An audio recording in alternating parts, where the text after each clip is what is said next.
প্রত্যেকটায়। প্রথমটা অ্যাড করছি,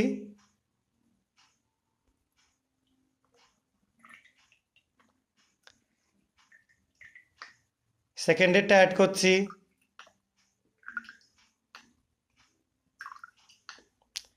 থার্ডেরটা অ্যাড করছি।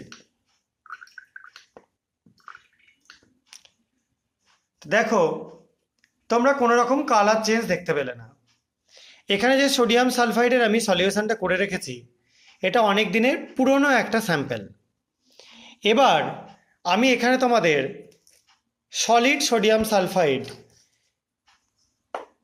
তার একটা করে বিড বা একটা করে টুকরো আমি জাস্ট নিয়ে তোমাদের দেখাচ্ছি যে এর মধ্যে এগুলোর মধ্যে অ্যাড করে কি চেঞ্জ হয়। প্রথমটা অ্যাড করলাম, সেকেন্ডেরটা অ্যাড করলাম এবং থার্ডেরটাও অ্যাড করব। প্রত্যেকটাতে একটা করে বিড নিয়ে অ্যাড করে দিচ্ছি। এবার দেখো প্রত্যেকটার জন্য ডিফারেন্ট কালার তৈরি হচ্ছে। আমি একটা গ্লাস রড দিয়ে একটু ঘেঁটে দিচ্ছি।